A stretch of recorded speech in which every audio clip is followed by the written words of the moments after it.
तो पिछले एपिसोड में हमने देखा था कि हेवन बरियल वैली के अंदर सिचुएशंस आउट ऑफ कंट्रोल होने लगी थी और चारों तरफ मौत का खेल शुरू हो चुका था। शाओ चेन और उसके एनिमीज के बीच का टेंशन एक एब्सोल्यूट ब्रेकिंग पॉइंट पर आ चुका था, जहां एक छोटी सी गलती का मतलब था सीधा मौत। हर एक कल्टीवेटर अपनी जान बचाने या फिर उस एंशिएंट पावर को हासिल करने की जद्दोजहद में लगा हुआ था और इसी कियोस के बीच एंशिएंट पावर्स और हिडन सुप्रीम बीइंग्स की आहट आने लगी थी। हमने देखा था कि कैसे लॉस्ट पैराडाइज और नेफेरियस अबिस के राज धीरे धीरे खुलने लगे थे और शाओ चेन को अपने सर्वाइवल के लिए अपनी लिमिट्स को पुश करना पड़ रहा था। ये वो टाइम था जब दोस्तों और दुश्मनों के बीच का फर्क पूरी तरह से मिट चुका था और सिर्फ एब्सोल्यूट पावर ही इस अल्टीमेट सर्वाइवल गेम में जीत दिला सकती थी। लेकिन किसी ने भी एक्सपेक्ट नहीं किया था कि इस मौत की घाटी में एक ऐसी एंटिटी सामने आएगी जो सीधा शाओ चेन के पास्ट और उसकी सबसे डीप इमोशन से जुड़ी होगी। एक ऐसी पावर जिसके सामने बड़े बड़े कल्टीवेटर्स भी घुटने टेकने पर मजबूर हो जाएंगे। क्योंकि अब सीन शुरू होता है एक ऐसी घटना से जिसने शाओ चेन के पैरों तली जमीन खिसका दी थी। उस ह्यूज ब्लैक होल के सेंटर में जहां से तबाही का मंजर निकल रहा था, वहां अचानक से एक डेविस्टेटिंगली ब्यूटीफुल औरत अपीयर होती है जिसके लंबे बाल एक वाटरफॉल की तरह बह रहे थे और उसकी स्किन बिल्कुल स्नो की तरह वाइट थी। उसके चारों तरफ एक 7 कलर्ड हेजी डिवाइन लाइट चमक रही थी और उसकी क्लियर आंखें ऐसी लग रही थी जैसे वो इस दुनिया की हर एक चीज के आर पार देख सकती हूं। शाओ चेन की आंखें फटी की फटी रह गईं। उसके दिमाग में एक ही सवाल था, क्या ये सच में किंचिंग थी? ये सब इतना सडन था कि उसे लगा जैसे वो कोई सपना देख रहा हो। पास्ट में शाओ चेन ने सिर्फ बेबस होकर किंचिंग को टुकड़ों में बिखरते हुए देखा था, जब उसकी सारी एसेंस एनर्जी उस येलो क्ले प्लेटफॉर्म में मर्ज हो गई थी ताकि नेफेरियस अबिस को ब्लॉक किया जा सके। और अब उस फैमिलियर फिगर को वापस अपने सामने जिंदा खड़ा देखकर शाओ चेन के दिल में एक अजीब सा दर्द उठने लगा, एक ऐसी कश्मकश जिसे शब्दों में बयान करना नामुमकिन था। शाओ चेन का दिमाग इस रियलिटी को एक्सेप्ट ही नहीं कर पा रहा था, क्योंकि उसको अच्छे से पता था कि उस लाइवली वाइट क्लोथ्ड लड़की का इस दुनिया में वापस आना एब्सोल्युटली इम्पॉसिबल था। वो चिंग जो इतनी ब्राइट और इथीरियल हुआ करती थी, जिसके ब्लैक आईब्राउज में एक पोएटिक चार्म था, जिसके रेड लिप्स और स्पार्कलिंग टीथ किसी को भी मेस्मराइज कर देते थे, आज वही शक्ल उसके सामने खड़ी थी। शाओ चेन चाहे कितना भी फिजिकली और मेंटली स्ट्रांग क्यों ना बन चुका हो, चाहे उसका दिल एक पत्थर का क्यों ना हो गया हो, लेकिन इस वक्त इस एक लम्हे में उसका दिल बुरी तरह से पिघल रहा था और एक हैवी सैडनेस उसे अंदर से खा रही थी। उसका हर एक इमोशन सरफेस पर आ गया था और वो उस फिगर को बस देखता ही रह गया, अपनी पुरानी यादों के समंदर में डूबते हुए, जहां चिंग की मुस्कुराहट और उसका बलिदान उसके सामने बार बार फ्लैश हो रहा था। ये एक ऐसा मोमेंट था जहां पास्ट और प्रेजेंट एक ब्रूटल तरीके से आपस में टकरा गए थे और शाओ चेन को समझ नहीं आ रहा था कि ये कोई इल्यूजन है या नेचर का कोई अजीब मिरेकल। लेकिन तभी सीन में एक मैसिव शिफ्ट आता है। वो औरत जो बिल्कुल चिंग जैसी दिख रही थी, उस ह्यूज ब्लैक होल से बाहर निकलकर आगे बढ़ने लगती है। उसके हर एक कदम के साथ वो 7 कलर्ड डिवाइन लाइट आसमान की तरफ सोर करने लगती है और एक होली रेडियंस चारों तरफ फैल जाती है, जिसने उस हेवन बरियल वैली के डार्क और हेजी ब्लैक फॉग को एक वाइब्रेंट और कलरफुल ग्लोइंग मिस्ट में बदल दिया। उसने अपने सफेद हाथ को हल्के से वेव किया और देखते ही देखते एक कलरफुल लाइट स्क्रीन ने हेवन बरियल वैली के सबसे डीपेस्ट पार्ट को पूरी तरह से एनवलप कर लिया। उस डैजलिंग डिवाइन लाइट ने उस पिच ब्लैक वैली को जगमगा दिया और वहां पर एक छोटा सा कंप्लीटली डार्क वर्ल्ड उनके सामने ब्लॉक बनकर खड़ा था। ये औरत उस पूरे स्मॉल वर्ल्ड को रिफाइन करके वहां से ले जाना चाहती थी और इस अनबिलीवेबल टास्क को अंजाम देने के लिए उसकी 7 कलर्ड डिवाइन लाइट एक टाइड वाटर की तरह आगे की तरफ सर्ज करने लगी, जैसे कि वो इस पूरे डायमेंशन को ही निकल जाना चाहती हो। वहीं दूसरी तरफ इस डिवाइन फिनोमेनॉन को रोकने के लिए आसमान से अचानक एक astonishing sword light meteor shower की तरह तेजी से आती है। ये अटैक इतना गॉर्जियस, डैजलिंग और टेरिफाइंग था कि इसने उस डार्क स्काई को चीरते हुए सीधा हेवन बेरियल वैली में अपनी एंट्री मारी। ये कोई आम अटैक नहीं था, ये एक मैसिव फ्लाइंग स्वॉर्ड थी जो पूरे 300 मीटर्स 300 मीटर्स लंबी थी। ये स्वॉर्ड इतनी स्पार्कलिंग और ट्रांसल्यूसेंट थी और इसमें से इतनी डैजलिंग रेडियंस निकल रही थी कि वहां खड़े हर एक कल्टीवेटर की हवा टाइट हो गई। सब शॉक में थे क्योंकि ऐसी डिवाइन स्वॉर्ड को वील्ड करना किसी भी ऑर्डिनरी कल्टीवेटर के बस की बात नहीं थी। ये डेफिनेटली किसी हाफ स्टेप एंसेस्टर लेवल की सुप्रीम बीइंग द्वारा रिफाइन की गई एक पियरलेस फ्लाइंग स्वॉर्ड थी। इसका प्रेशर इतना इंसेन था कि वहां मौजूद लोगों को लगा जैसे आसमान उनके ऊपर गिर रहा हो, और इस डेडली अटैक का टारगेट सीधा वो इथीरियल औरत थी जो स्मॉल वर्ल्ड को रिफाइन करने में लगी हुई थी। लेकिन अभी जो आगे होने वाला था उसने सबकी औकात उन्हें दिखा दी। उस एक्सेप्शनली ब्यूटीफुल औरत ने बस अपना रिस्ट हल्का सा ऊपर उठाया। उसने मुड़कर भी नहीं देखा और बस अपनी एक स्लेंडर जेड लाइक फिंगर से उस मैसिव टेरिफाइंग डिवाइन स्वॉर्ड के इनक्रेडिबली शार्प टिप को लाइटली टच कर दिया। डिंग! एक बहुत ही प्लेजेंट ट्रिल और वाइब्रेटिंग साउंड गूंज उठी। वहां खड़े कल्टीवेटर्स की आंखें बाहर आ चुकी थी क्योंकि उस औरत ने अपने सर पर पहने उस क्राउन और अपनी एक उंगली की पावर से उस हाफ स्टेप एंसेस्टर की पियरलेस स्वॉर्ड को इजीली ब्लॉक कर दिया था। ये सिंपली इनकंसीवेबल था। वो 1000 foot long flying sword flash हुई और इंस्टेंटली श्रिंक होकर सिर्फ 3 इंच की रह गई, बिल्कुल एक ब्राइट स्टार की तरह चमकते हुए वापस पीछे रिट्रीट हो गई। ये सीन देखकर हर कोई यही सोच रहा था कि आखिर इस औरत के अंदर किस लेवल की अनइमेजिनेबल पावर है जो इसने इतने डेविस्टेटिंग अटैक को एक खेल की तरह न्यूट्रलाइज कर दिया। अब चलते हैं उस अटैक के सोर्स की तरफ। स्पेस फ्लैश होता है और एक ओल्ड कल्टीवेटर वहां अपीयर होता है जिसने एक यिन यांग रोब पहना हुआ था और उसके सर पर एक पर्पल गोल्ड क्राउन था। ये वही था जिसकी बॉडी में वो श्रंकन फ्लाइंग स्वॉर्ड वापस चली गई थी। और उसके तुरंत बाद एक और फ्लैश के साथ एक says like old man 5 coloured auspicious cloud के ऊपर से लैंड करता है और पहले ओल्ड कल्टीवेटर के साइड में आकर खड़ा हो जाता है। वहां मौजूद क्राउड बुरी तरह से हॉरिफाइड थी क्योंकि ये डेफिनेटली कल्टीवेशन वर्ल्ड के 2 लेजेंडरी हाफ मार्शल एंसेस्टर्स थे। उनके अंदर से भले ही कोई वाइल्ड एनर्जी फ्लक्चुएशंस नहीं निकल रही थी, लेकिन उनकी प्रेजेंस ही इतनी हैवी थी कि हर कोई रेवरेंस और फियर फील कर रहा था।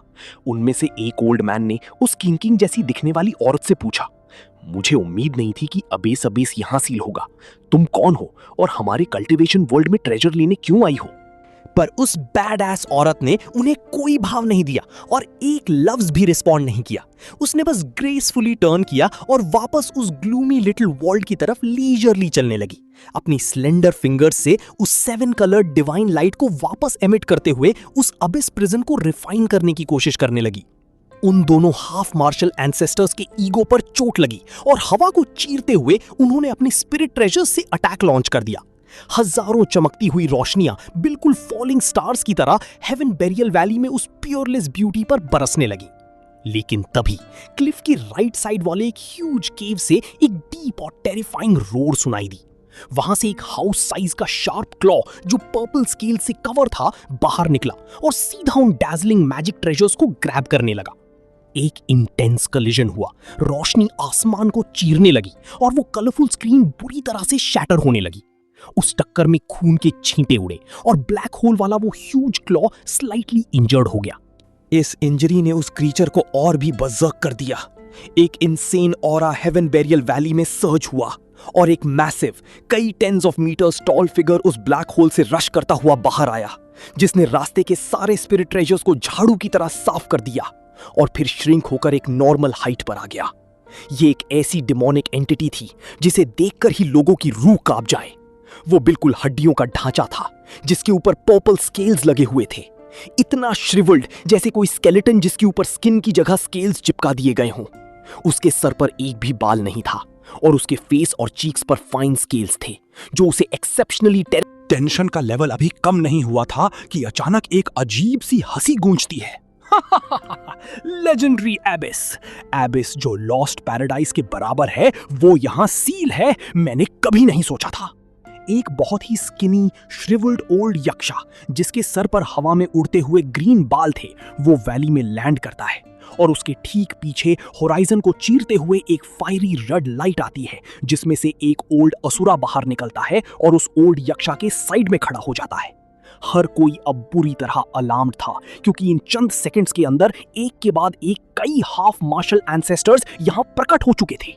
बिना ज्यादा सोचे हर किसी को ये क्लियर हो गया था कि इस वैली का हर एक ट्रेजर अब इन पावर हाउसेस की प्रॉपर्टी है और बिना उनके लेवल पर पहुंचे कोई उनसे कंपीट नहीं कर सकता। और पावर डिस्प्ले यहां नहीं रुकी। अचानक आसमान से डिवाइन रेडियंस स्कैटर होने लगी और एक ऑस्पिशियस ऑरा हर तरफ फैल गया। एक ह्यूज फिगर नीचे उतरा जिसका ट्रू फॉर्म दिखाई नहीं दे रहा था, पर उसके चारों तरफ घूमते हुए एंजल इमेजेस से सब समझ गए कि ये एंजल रेस का सेक्रेड डेटी है। बूम! उसी वक्त एक धमाका हुआ और कॉप्स एनर्जी आसमान तक ओवरफ्लो करने लगी। एक माउंटेन जैसा ह्यूज स्केलेटन वॉइड को फाड़कर हेवन बेरियल वैली में एंटर हुआ, जो जल्दी से श्रिंक होकर एक 2 मीटर टॉल ड्वार्फ बन गया। ये स्केलेटन रेस का सॉवरेन किंग था। अब वहां मौजूद यक्षा हाफ मार्शल एंसेस्टर ने अपनी ईरी और कोल्ड ग्रीन आंखों से क्राउड को घूरते हुए कहा, सब पीछे हटो, इस जगह पर तुम्हारा कोई काम नहीं है। उस ओल्ड असुरा का कंप्लीटली रेड सर और फियर्स गेज लोगों को वॉर्न कर रही थी, रिट्रीट, वरना हम बिना किसी मर्सी के सबको मार डालेंगे। इन गॉड लेवल बीइंग्स के सामने आने की हिम्मत किसी की नहीं थी। यहां तक कि वू मिंग और हेवनली एम्प्रेस यक्षा जैसे घमंडी लोग भी चुपचाप क्राउड के साथ पीछे हटने लगे। पर मौत इतनी जल्दी पीछे नहीं छोड़ती। जैसे ही लोगों की भीड़ वैली से पीछे हटकर उस ह्यूज पैलेस की तरफ गई, अचानक से उनका वहां स्वागत मिजरेबल क्राइज ने किया। पैलेस के अंदर छुपे हुए फॉर्मलेस डिमोनिक क्रीचर्स अचानक से उन हेल्पलेस कल्टीवेटर्स पर झपट पड़े और उन्हें बुरी तरह अटैक करने लगे। ये केओस देखकर हेवन बरियल वैली के डेप्थ्स में खड़े उन 2 ह्यूमन हाफ मार्शल एंसेस्टर्स ने स्लाइट फ्राउन किया। उन्होंने तुरंत कई डिवाइन सॉर्ड स्पिट की, जो हवा को चीरते हुए सीधा उस मैसिव पैलेस की तरफ शूट हुई। थाउजेंड्स ऑफ सॉर्ड की एक दूसरे से क्रिस क्रॉस करती हुई वहां सर्ज करने लगी और उन फॉर्मलेस डिमोनिक क्रीचर्स का रूप सबके सामने रिवील होने लगा, जिसके बाद वो बुरी तरह पियर्स होकर वायलेंट डेथ मारने लगे। ये थी एक हाफ मार्शल एंसेस्टर की औकात। बिना किसी सिंगल इंसान को चोट पहुंचाए उन्होंने बस सेकंड्स में 90% डिमोनिक क्रीचर्स को खत्म कर दिया था। उसके बाद वहां एक ग्लेरिंग लाइट बैरियर आसमान तक खड़ा हो गया, जिसने 49 पैलेसेस को हेवन बरियल वैली से पूरी तरह आइसोलेट कर दिया। हाफ मार्शल एंसेस्टर्स ने डीप प्रिजन अबिस की लड़ाई के लिए अपना ग्राउंड सील कर लिया था। अब इन सब इवेंट्स को दूर से देखते हुए शाओ चेन के दिमाग में तूफान चल रहा था। उसे रियलाइज हो रहा था कि लॉस्ट पैराडाइज के साथ को एग्जिस्ट करने वाला ये स्मॉल वर्ल्ड आखिर किस इनसेन ओरिजिन से बिलोंग करता होगा। लेकिन उसे डीपली सोचने का टाइम नहीं मिला, क्योंकि अचानक एक फॉर्मलेस किलिंग इंटेंट ने उसे बुरी तरह असॉल्ट किया। शाओ चेन तुरंत अपनी जगह से आफ्टर इमेज छोड़कर कई दर्जन मीटर्स दूर डैश कर गया। जब उसने पलट कर देखा तो वॉर मोनार्क मा बा आओ वहां कोल्डली स्माइल कर रहा था। मा बा आओ की आंखों से 2 रिस्प्लेंडेंट लाइट्स निकल रही थीं और उसने चिल्लाते हुए कहा, तुम चाहे लोगों की भीड़ में कितना भी छुप जाओ, मैं तुम्हें एक ग्लांस में ढूंढ निकालूंगा। ये उस मा बा आओ की पैदाइशी मैजिक स्किल थी, जो स्पेस और किसी भी सोर्स के आर पार देख सकती थी। इसके सामने शाओ चेन की कोई भी इनविजिबिलिटी या डिस्गाइज ट्रिक बेकार थी। इस रेवोल्यूशन के बाद अर्थली मोनार्क, सी डेटी मोनार्क और यक्षा एम्प्रेस सब आगे आए और उन्होंने अपना डेंस किलिंग इंटेंट दिखाते हुए शाओ चेन का रास्ता ब्लॉक कर दिया। इन मल्टीपल हेवनली किंग्स के अगेंस्ट हेड ऑन फाइट करने का मतलब था गारंटीड मौत। इस रियलिटी को समझते हुए शाओ चेन एक बीम ऑफ लाइट में ट्रांसफॉर्म हुआ और उन लोगों को डॉज करता हुआ सामने वाले पैलेस के अंदर डैश कर गया। उन हेवनली किंग्स ने भी एक परछाई की तरह उसका पीछा करना शुरू कर दिया। इस वक्त एग्जिट के कुछ ह्यूज पैलेसेस फेंटली विजिबल थे, पर वापस मुड़कर भागने का कोई रास्ता नहीं बचा था। इस एक्सट्रीम सिचुएशन में शाओ चेन के पास अपनी 8-fold एक्सट्रीम स्पीड यूज करके उन 49 पैलेसेस के बीच जिगजैग भागने के अलावा और कोई चॉइस नहीं थी। लेकिन भागते हुए अचानक टैंग, एक मेलोडियस बेल की आवाज गूंजी। Immortal heavenly divine bell brilliantly glow करती हुई सीधा शाओ चेन की बैक से आकर हेवी तरीके से टकराई। थैंक्स टू शाओ चेन का पियरलेस मार्शल बॉडी और थिक डिवाइन लाइट का फ्लिकरिंग आर्मर, ये टक्कर उसे मौत के घाट नहीं उतार पाई, पर इसने उसके मुंह से खून जरूर निकलवा दिया। हवा में ही उसने 9 cycles of the profound art execute की, जिससे उसकी इंजरी इंस्टेंटली हील होने लगी और उसकी की एंड ब्लड स्टेबल हो गई। वो मेंग, शाओ चेन की आंखों से गुस्से की 2 कोल्ड बीम्स शूट हुई। एक गोस्ट की तरह फास्ट स्पीड से वो फेंट शैडो में बदला और सीधा अटैक करने के लिए आगे बढ़ा। डांग डांग, उस डिवाइन बेल की आवाज ने आसमान हिला दिया और वो बेल कंटिन्यूअसली ट्रेंबल करने लगी। शाओ चेन के सारे टिरानिकल अटैक्स उस इमॉर्टल हेवन डिवाइन बेल द्वारा कंप्लीटली ब्लॉक किए जा रहे थे। उन बेल वेव्स का इंपैक्ट इतना डिस्ट्रक्टिव था कि वहां मौजूद सारे कल्टीवेटर्स दर्द से अपने कान बंद करके जमीन पर गिरने लगे। कुछ की तो 7 ऑरिफिसेस से ब्लड निकलने लगा था। बस कुछ ही देर में 20 से ज्यादा लोग जमीन पर मौत के दरवाजे पर पड़े थे। वहां शाओ चेन और वू मिंग किसी 2 लाइटनिंग बोल्ट्स की तरह एक दूसरे से इंटरट्वाइन होकर ब्लर मूवमेंट्स के साथ इंटेंसिवली फाइट कर रहे थे। वू मिंग का पूरा बॉडी गोल्डन लाइट से कंप्लीटली एनवेलप्ड था और उस डिवाइन बेल के साथ वो शाओ चेन के सामने किसी भी हालत में वीक नहीं पड़ रहा था। टैंग! एक और जोरदार टक्कर के बाद वू मिंग ने उस डिवाइन बेल का यूज करके शाओ चेन को कुछ कदम पीछे धकेल दिया। उसके फेस पर एक कुटिल प्लेफुल स्माइल थी और इसने शाओ चेन को प्रोवोक करते हुए कहा, तुम्हारा क्या ख्याल है अगर मैं यहां सबको चिल्लाकर बता दूं कि तुम शाओ चेन हो? ये सुनते ही शाओ चेन के रोंगटे खड़े हो गए और उसका एक्सप्रेशन कंप्लीटली चेंज हो गया। वो जानता था कि इस कल्टीवेशन वर्ल्ड में उसके काउंटलेस दुश्मन थे, कई मेजर सेक्ट्स उसकी जान के प्यासे थे। अगर लोगों को उसकी रियल आइडेंटिटी पता चल गई तो उसे वहीं पर इंस्टेंटली सराउंड करके मार डाला जाएगा और उन पावरफुल फॉरेन रेस किंग्स का एडेड बोनस तो उसे जिंदा छोड़ने ही नहीं वाला था। उसने डिसाइड कर लिया था कि वो अपना सारा पावर डिस्पर्स करके वापस डेड वर्ल्ड रिट्रीट कर जाएगा। लेकिन तभी वू मिंग थोड़ा पीछे हटा और उसने एक शर्त रखी, अगर तुम सी किंग और बिग अर्थ किंग को होल्ड ऑफ कर सको तो मैं फिलहाल तुम्हारी आइडेंटिटी किसी को नहीं बताऊंगा। शाओ चेन तुरंत समझ गया कि ये हरामी उसे एक चेस पीस की तरह यूज कर रहा था। उसे पता था कि Wu Ming actually 5 elements divine souls collect करना चाहता है और इसलिए वो शाओ चेन को बेट बनाकर उन किंग्स का ध्यान भटकाना चाहता था ताकि वो साइड से उन पर स्नीक अटैक कर सके। वू मिंग ने स्नीयर करते हुए कहा, ये मेरे लिए भी बेनिफिशियल होगा और तुम्हारे लिए भी। और इतना बोलकर उसकी फिगर इंस्टेंटली गायब हो गई। यहां के शोर शराबे ने ऑलरेडी उन फॉरेन रेस किंग्स को अट्रैक्ट कर लिया था। यक्षा एम्प्रेस, बिग अर्थ किंग, सी किंग और मा बा आओ सब वहां एक साथ आ चुके थे। इतने सारे हेवनली किंग्स के सामने शाओ चेन जानता था कि चाहे वो अपनी जनरेशन का सबसे बड़ा इनविंसिबल वॉरियर ही क्यों ना हो, उसकी मौत तय है। उसने अपना वापस डेड वर्ल्ड एस्केप करने का प्लान फाइनलाइज कर लिया था। लेकिन तभी माँ बा आओ के शब्दों ने उसकी सर पर ठंडा पानी डाल दिया। अचानक गायब होने की कोशिश मत करना। अगर हेवनली स्टील के फिवडम में सच में किसी और वर्ल्ड का समनिंग पावर। माँ बा आओ ने मॉकिंगली एक्सप्लेन किया कि कैसे पिछली बार यक्षा हाफ एंसेस्टर ने फेल होने के बाद ये डिड्यूस कर लिया था कि शाओ चेन के पास किसी और वर्ल्ड का समनिंग पावर है जिससे वो एस्केप करता है। उसने हंसते हुए पूछा, तुम्हें सच में लगता है कि तुमने हमें इस स्काई बरियल वैली में ल्योर किया था? शाओ चेन साइलेंटली घूरता रहा। माँ बाओ ने बताया कि उन्होंने डिलिबरेटली ये सिचुएशन क्रिएट की है। सी किंग ने भी एरोगेंट स्माइल के साथ रिवील किया कि उन्हें पहले ही स्काई बरियल वैली में हेवनली स्टील की शैडो दिखने की न्यूज मिल चुकी थी। वो शाओ चेन को यहां फंसाना चाहते थे क्योंकि इस सील्ड एरिया में कोई भी टेलीपोर्टेशन या समनिंग ट्रिक कंप्लीटली बेकार थी। शाओ चेन रियलाइज कर चुका था कि वो बुरी तरह से ट्रिक हो चुका है। लेकिन इसी कॉन्वर्सेशन के बीच ही dang, immortal heavenly divine bell अचानक अपीयर हुई और उसने रूथलेसली सी किंग की बैक पर क्रैश किया जिससे उसके मुंह से खून का फाउंटेन निकल गया। वू मिंग ने लाइटनिंग फास्ट स्पीड से अटैक किया था। अब सभी हेवनली किंग्स एक्सट्रीम गुस्से में थे। यक्षा इंप्रेस ने आगे बढ़कर अपनी sword fire burning heaven divine ability use की और पूरे पैलेस को ग्रीन इन्फर्नो से कवर कर दिया। लेकिन वू मिंग उस सुप्रीम बेल के डिफेंस के अंदर कंप्लीटली सेफ था और कंसिस्टेंटली सी किंग पर अपने स्ट्रॉन्गेस्ट ट्रेजर से असॉल्ट कर रहा था। तो पिछले एपिसोड की कंटिन्यूएशन में हम देखते हैं कि उस मैसिव लोटस में से एक सिंगल पंखुड़ी टूटकर जमीन की तरफ गिरती है और देखते ही देखते वो एक टेरिफाइंग और तूफानी बवंडर में बदल जाती है। ये मंजर इतना खौफनाक था कि हवा का प्रेशर आसपास की हर चीज को तबाह कर रहा था। इस ओवरवेलमिंग पावर को देखकर सीएन के होश उड़ जाते हैं और वो खुद से कहता है कि क्या सच में ये ग्रैंडपा इस लेवल के अटैक्स भी एग्जीक्यूट कर सकते हैं। ये कोई आम बवंडर नहीं था, इसमें डिस्ट्रक्शन की ऐसी प्योर ऑरा थी जो किसी की भी रूह कांपा दे। सीएन को ये रियलाइज होने में 1 सेकंड भी नहीं लगा कि अगर उसकी जगह यहाँ पर कोई और मामूली इंसान खड़ा होता तो इस बवंडर का प्रेशर उसकी हड्डियां और बॉडी को एक झटके में अलग अलग करके रख देता। लेकिन सीन की हालत भी कुछ खास अच्छी नहीं थी क्योंकि वो जानता था कि इस बवंडर के सामने वो भी बिना कुछ किए ज्यादा देर तक जिंदा नहीं बचने वाला है। उस रोरिंग टॉर्नेडो के अंदर छोटे छोटे और एक्सट्रीमली शार्प बर्फ के कण थे जो ब्लेड्स की तरह हवा में घूम रहे थे।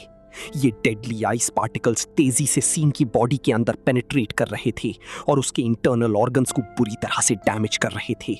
हर एक सेकंड सीन के लिए मौत के बराबर लग रहा था। उसकी बॉडी का हर एक सेल इस चिलिंग पेन को महसूस कर रहा था।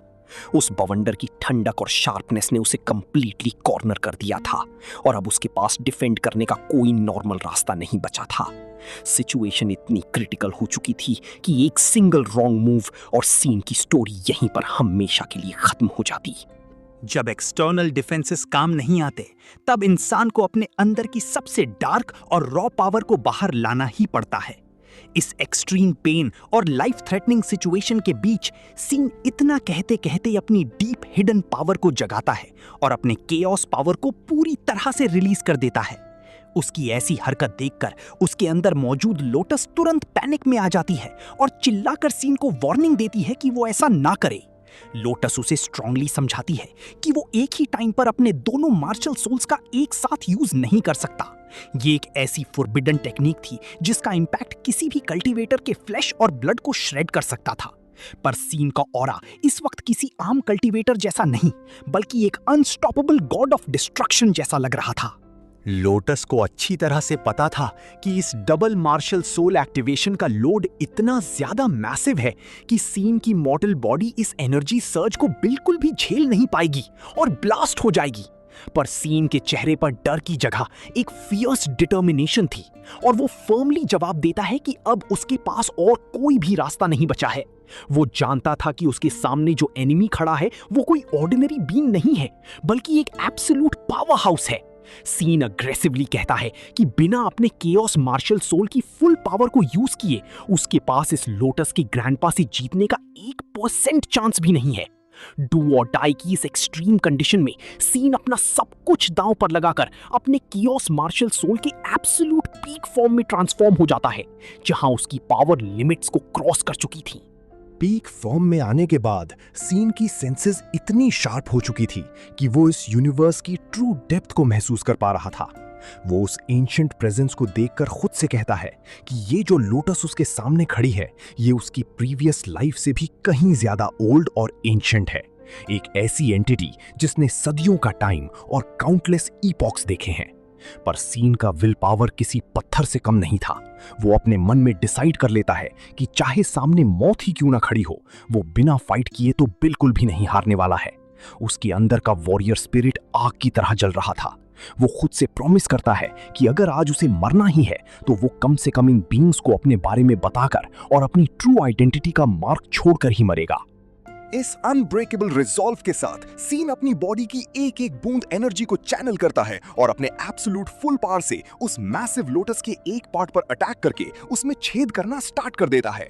उसका अटैक इतना इंटेंस था कि हवा में स्पार्क्स और शॉक वेव्स जनरेट हो रही थी। पर तभी लोटस उसकी इस डेस्परेट कोशिश को देखकर कहती है कि उसके ग्रैंडपा के एब्सोल्यूट डिफेंस को ब्रेक करने की कोशिश करना पूरी तरह से बेकार और बेमतलब है।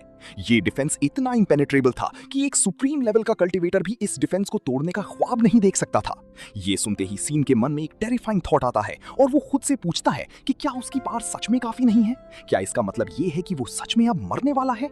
पर उसके सोल के डीपेस्ट कोर से एक आवाज आती है जो उसे हारने से रोकती है। सीन अग्रेसिवली रिफ्लेक्ट करता है और कहता है कि नहीं, वो अपनी इस नई लाइफ में किसी भी हाल में नहीं मर सकता। उसने पहले ही मौत का दर्द सहा था और उसे पता था कि डेस्टिनी ने उसे सेकंड चांस बड़ी मुश्किल से दिया है और उसके पास अब और कोई दूसरा चांस नहीं बचा है। उसकी इन बातों में इतना डीप दर्द और जीने की इतनी स्ट्रॉन्ग विल थी जिसे सुनकर उस लोटस की आत्मा भी हिल जाती है। ये एक्सट्रीम डेस्परेशन सुनते ही लोटस, जो अब तक सिर्फ ऑब्जर्व कर रही थी, वापस अपने ट्रू फॉर्म में आती है और एक शॉकिंग मूव चलते हुए सीन को अपने ग्रैंडपा के हर एक डेडली अटैक से पूरी तरह इम्यून कर देती है। क्योंकि उस वक्त इस सुप्रीम बैटल के बीच लोटस को फाइनली सीन के ऊपर पूरा भरोसा हो गया था कि वो सच में एक बहुत ही अच्छा और प्योर हार्टेड पर्सन है। यहाँ पर एक बहुत ही बड़ा mind blowing plot twist reveal होता है जिसे क्लियर करना जरूरी है। असल में ये लोटस जब से सीन के अंदर कल्टीवेट हुई थी तब से वो सिर्फ और सिर्फ प्रिटेंड कर रही थी कि वो सीन के साथ और उसकी साइड में है। ये सब एक इल्यूजन था क्योंकि इफेक्टिवली इसी लोटस ने ही अपने ग्रैंडपा को सीक्रेट सिग्नल भेजा था ताकि वो यहां आकर सीन तक पहुंच सके और इस लोटस को उसकी कैद से कंप्लीटली फ्री करवा सके। ये एक डीप इन्फिल्ट्रेशन और बिट्रियल का प्लान था। बट अब जब उसने सीन को उसके एब्सोल्यूट एंड टाइम पर इस डेस्परेट सिचुएशन में स्ट्रगल करते देखा तो इस एंशिएंट लोटस को भी एक प्रोफाउंड रियलिटी हिट हुई। उसे अचानक रियलाइज हुआ कि सीन इफेक्टिवली एक बार मौत का सामना कर चुका है, मौत की कोल्डनेस को फील कर चुका है और अब वो किसी भी कीमत पर दूसरी बार नहीं मरना चाहता। इस डीप इमोशनल कनेक्शन और ट्रूथ की वजह से ही रियलिटी में अब से लोटस परमानेंटली सीन की साइड लेकर उसकी डीपली हेल्प कर रही थी। अब सिचुएशन पूरी तरह से पलट चुकी थी।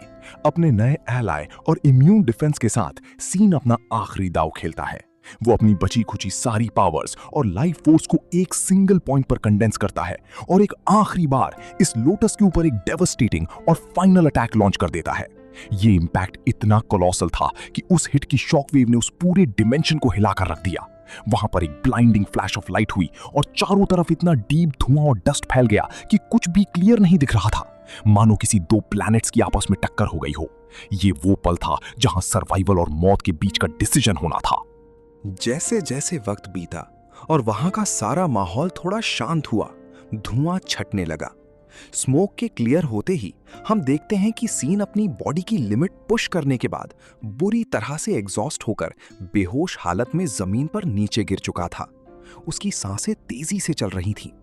तभी वहां लोटस आकर जेंटली उसे उठाती है और बहुत ही केयरिंग टोन में पूछती है कि देखिए मास्टर, क्या आप ठीक हैं? सीन होश में आते ही आसपास का सीन देखता है और कंफ्यूज होकर पूछता है कि वो टेरिफाइंगली बड़ा ग्रैंडपा लोटस आखिर कहां चला गया। उसे समझ नहीं आ रहा था कि उस जायंट एंटिटी को अचानक जमीन निगल गई या आसमान खा गया। तब लोटस स्माइल करते हुए शीन का डाउट क्लियर करती है और उसे बताती है कि उसके ग्रैंडपा अब वहां से जा चुके हैं और जाने से पहले उन्होंने अपना absolute legendary treasure 7 layered crown lotus sheen को एक गिफ्ट और रिवॉर्ड के रूप में दे दिया है। ये सुनकर शीन के होश उड़ जाते हैं। वो हैरानी से पूछता है कि क्या इसका मतलब ये है कि उस जायंट बीइंग को फाइनली उस पर भरोसा हो गया था कि वो सच में एक अच्छा पर्सन है। लोटस हैप्पीली कंफर्म करती है और कहती है कि हाँ, और इसी ट्रस्ट की वजह से उन्होंने ना सिर्फ शीन को सेफली वहां से बाहर आने दिया बल्कि अपने उस सुप्रीम 7 लेयर्ड क्राउन लोटस को शीन की बॉडी के अंदर डीपली इम्प्लांट तक कर दिया है। ये कोई आम आर्टिफैक्ट नहीं था। लोटस एक्सप्लेन करती है कि इस डिवाइन ट्रेजर की हेल्प से सीन की कल्टीवेशन स्पीड और खुद लोटस का मार्शल सोल दोनों बहुत ही फास्ट रेट पर ऑर्गेनिकली ग्रो होंगे। जैसे जैसे सीन इस मैजिकल लोटस के हर एक लेवल को सक्सेसफुली कल्टीवेट करता जाएगा, वैसे वैसे उसके अंदर बिल्कुल नई और गॉड टियर पावर्स अनलॉक होती जाएंगी। ये सुनकर सीन स्लाइटली इमोशनल होता है और लोटस से डायरेक्टली पूछता है कि क्या वो सच में अब उसके मार्शल सोल के रूप में बनके रहना चाहती है। लोटस कॉन्फिडेंटली मुस्कुराती है और जवाब देती है कि बिल्कुल, अगर वो सच में उसके साथ नहीं रहना चाहती तो क्या उसके ग्रैंडपा उसे ऐसे ही जिंदा जाने देते। वो कहती है कि डेफिनेटली ग्रैंडपा ने सीन के ऑरा के अंदर कुछ तो ऐसी स्पेशल और डिवाइन चीज फील की थी जिसकी वजह से उन्होंने अपना डिसीजन चेंज किया। इस एक्सट्रीम मेहनत का रिजल्ट अब शीन की बॉडी पर दिखने लगा था। शीन थोड़ा खुश और प्राउड होते हुए रियलाइज करता है कि इन कंटिन्यूअस नियर डेथ फाइट्स की वजह से उसकी कल्टीवेशन लेवल अचानक से किंग रेल्म के एब्सोल्यूट पीक पर पहुंच चुकी है और इसी ब्रेक थ्रू की वजह से उसकी डीपली इंजर्ड और श्रेडेड बॉडी इतनी जल्दी परफेक्टली हील हो गई थी। पर लोटस का ध्यान कहीं और ही था। वो लालच भरी आवाज में कहती है कि इस ग्रोथ का मतलब है कि अब उसे खाने के लिए और भी मैसिव स्पिरिचुअल पावर्स मिलेंगी। शीन हंस पड़ता है और मॉक करते हुए कहता है कि वो अभी इधर मरते मरते बचा है और इस लालची लोटस को अभी भी बस स्पिरिचुअल पावर्स खाने की ही पड़ी है। इस लाइट हार्टेड मोमेंट के बाद लगभग एक पूरा दिन और निकल जाता है, जिसके बाद लोटस शीन से पूछती है कि क्या उसकी मेडिटेशन आखिर कंप्लीट हो गई। सीन अपनी आंखें खोलता है और सॉफ्टली कहता है कि हाँ, उसकी मेडिटेशन कंप्लीटली फिनिश हो चुकी है और उसने उस गिफ्टेड 7 लेयर क्राउन लोटस का फाइनली एक लेवल पूरी तरह से कल्टीवेट भी कर लिया है। ये सुनते ही लोटस खुशी से चहक उठती है और बताती है कि अब वो इस पूरे सीक्रेट रेल्म के अंदर मौजूद हर एक हिडन चीज और राज को क्लियरली देख पाएगा। सीन थोड़ा कंफ्यूज होता है और पूछता है कि आखिर इस चीज का इफेक्टिवली मतलब क्या है। तब लोटस डीपली एक्सप्लेन करती है कि अब इफेक्टिवली सीन के माइंड में इस पूरे मैसिव सीक्रेट रेल्म का मैजिकल मैप परमानेंटली छप चुका है। उसे बस अपना ध्यान फोकस करना है और वो उन चीजों को देख पाएगा जिन्हें कोई भी नॉर्मल इंसान कभी डिस्कवर नहीं कर सकता। सीन तुरंत इस पावर का टेस्ट लेने के लिए अपनी आंखें कंप्लीटली बंद करता है और पूरे फोकस के साथ अपने माइंड पर कंसंट्रेट करने लगता है। और अचानक उसकी फेस पर एक शॉक्ड स्माइल आती है, क्योंकि उसे सच में अब इस सीक्रेट रेल्म की सारी हिडन ट्रेजर्स और पाथ्स क्लियर दिख रहे थे। अब उसे प्रैक्टिकली हर चीज क्लियरली विजिबल थी, चाहे वो एग्जिट पॉइंट हो, मेन पॉइंट्स हो या फिर एक्सट्रीम डेंजर जोन्स। वो दिल से उस लोटस के ग्रैंडपा को धन्यवाद देता है उस पावर और ट्रस्ट के लिए, और कसम खाता है कि उनका ट्रस्ट कभी टूटने नहीं देगा और उनकी पोती लोटस को हमेशा प्रोटेक्टेड और परफेक्टली सेफ रखेगा। फिर वो फाइनली उन बाकी दोनों लड़कियों से मिलने का प्लान बनाता है। वहीं दूसरी तरफ हम लिली और लुइजा को देखते हैं, जो काफी परेशान लग रही थीं। लिली वरी करते हुए कहती है कि एक पूरा दिन से भी ज्यादा का टाइम निकल चुका है, पर उसके ब्रदर सीन का अब तक कोई अता पता नहीं है। और ठीक उसी moment full on hero style में एक मैसिव धमाके के साथ सीन वहां पर अचानक से अपनी ग्रैंड एंट्री मारता है और कैजुअली कहता है कि लो मैं पहुंच गया। वो हंसकर उन्हें टीज करता है कि जो लोग उसका बेसब्री से इंतजार कर रहे थे उनके लिए ढेर सारा प्यार, और जिन्होंने उम्मीद छोड़ दी थी उनके लिए तो और भी ज्यादा प्यार। उसे सही सलामत देखकर लिली की जान में जान आती है, लेकिन लुइजा जो एक्चुअली एक डीमन एम्प्रेस है, उसकी पावर्स को देखकर पूरी तरह कंफर्म हो जाती है कि ये इडियट सीन डेफिनेटली उसके ही टाइम पीरियड का या फिर उससे भी पहले का कोई बहुत ही पुराना और पावरफुल सुप्रीम है। सीन हंसते हुए उससे कहता है कि वो ज्यादा ना सोचे, बल्कि आकर उसकी नई आई हुई पावर्स को देखे, और इतना कहते ही वो अपनी माइंड पावर का यूज करके इस हिडन एग्जिट गेट को सबके सामने अपीयर करवा देता है। लुइजा शॉक में पूछती है कि क्या उसने उस लाख साल पुरानी लोटस को भी इजीली कल्टीवेट कर लिया है। सीन मॉडेस्टली बताता है कि नहीं, उन्होंने खुद उसे ये अमेजिंग पावर्स गिफ्ट की हैं, जिससे वो इस रेल्म की हर हिडन और कंसील चीज को कंप्लीटली और क्लियरली देख सकता है। लुइजा उस अपीयरिंग दरवाजे को देखकर कंफर्म करती है कि क्या यही वो एग्जिट गेट है। सीन कॉन्फिडेंटली जवाब देता है कि हाँ, और अब वो लोग फाइनली इस रेल्म से बाहर निकल सकते हैं, क्योंकि यहाँ अब एक्सप्लोर करने जैसा कुछ और नहीं बचा था। जाते वक्त लिली स्लाइटली इमोशनल होकर पूछती है कि क्या वो आगे चलकर उसे दोबारा कभी मिल पाएगा। सीन अफेक्शनेटली प्रॉमिस करता है कि ऑफ कोर्स, और उसकी आने वाले 18th बर्थडे पर वो उसके लिए एक बहुत ही ग्रैंड और स्पेशल गिफ्ट लेकर खुद आएगा। उसने यहाँ से जो कुछ भी सुपरनैचुरल पावर्स और चीजें हासिल की थी वो करंटली उसे डायरेक्टली नहीं दे सकता था, इसलिए फ्यूचर का प्रॉमिस करता है। लिली पक्का प्रॉमिस लेती है और फिर से सेफ्टी के लिए अपनी डिटेल्स बताकर खुश होती है। सीन इस इनोसेंट नेचर पर मुस्कुराता है कि आज भी अर्थ पर ऐसे इनोसेंट लोग बचे हुए हैं। वहीं डीमन एम्प्रेस लुइजा उसे सीरियसली वार्न करती है कि यहाँ से बाहर निकलने के बाद अगर फ्यूचर में वो सीन से ज्यादा पावरफुल बन गई और सीन ने उसे अपनी ओरिजिनल रियल आइडेंटिटी रिवील नहीं की तो वो डेफिनेटली उसे जान से मार डालेगी। ये अल्फाज कोई मजाक नहीं थे, क्योंकि ये शब्द किसी आम लुइजा के नहीं बल्कि उस टेरिफाइंग डीमन एम्प्रेस की थे। सीन उसकी इस धमकी को फ्रीली और कूली एक्सेप्ट करता है और तो पिछले एपिसोड में हमने देखा था कि हेवन बरियल वैली एक एब्सोल्यूट मौत के कुएं में बदल चुकी थी। एंसेस्टर गॉड कॉप्स पॉइजन ने वहां ऐसी तबाही मचाई थी जिसके बारे में किसी ने सपने में भी नहीं सोचा था। सिर्फ कुछ ही सेकंड्स के अंदर हजारों एलीट एक्सपर्ट्स और कल्टीवेटर्स बुरी तरह से पॉइजन होकर कॉप्स वाटर में बदल गए थे। उनकी बॉडी और सोल दोनों परमानेंटली डिस्ट्रॉय हो चुके थे। इस भयानक मंजर के बीच सिर्फ 5 लोग अपनी जान बचाकर उस डेथ ट्रैप से बाहर निकलने में कामयाब हुए थे, जिसमें से एक हमारा मेन लीड शाओ चेन था। पर मौत का साया अभी उनके सर से नहीं हटा था। भले ही वो बाहर आ गए थे, लेकिन उस कॉप्स पॉइजन का एक छोटा सा हिस्सा उनकी बॉडी में एंटर कर चुका था। अगर इस पॉइजन को जल्दी बाहर नहीं निकाला गया तो उनका अंजाम भी उन हजारों लाशों जैसा ही होने वाला था।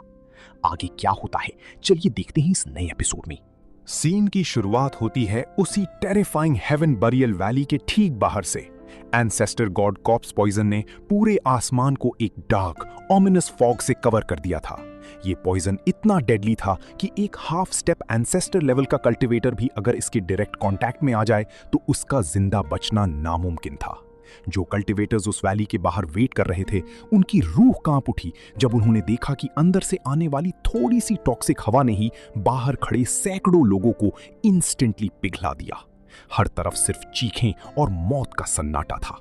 पर इन सब के बीच एक रिस्प्लेंडेंट लाइट उस डार्कनेस को चीरती हुई बाहर निकली। ये कोई और नहीं बल्कि शाओ चेन था, जो अपनी 8-फोल्ड एक्सट्रीम स्पीड को उसकी एब्सोल्यूट लिमिट तक पुश करते हुए वहां से भाग रहा था। एक शूटिंग स्टार की तरह वो उस मौत की घाटी से निकलकर ठीक सामने वाले डीप माउंटेन्स और फॉरेस्ट्स के अंदर गायब हो गया, क्योंकि अभी सबसे बड़ी प्रायोरिटी अपनी बॉडी को उस डेडली पॉइजन से क्लेंस करना था। Shao chain hundreds of kilometres तक नॉन स्टॉप उड़ता रहा, जब तक कि वो कंप्लीटली एग्जॉस्ट नहीं हो गया। भले ही वो उस डेंस ब्लैक फॉग से डायरेक्ट टच में नहीं आया था, पर उस पॉइजन की एक हल्की सी ट्रेस, कॉर्प्स ऑरा, उसके अंदर घुस चुकी थी।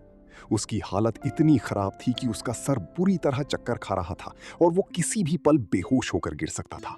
उसकी बॉडी धीरे धीरे डार्क ब्लैक पड़ने लगी थी।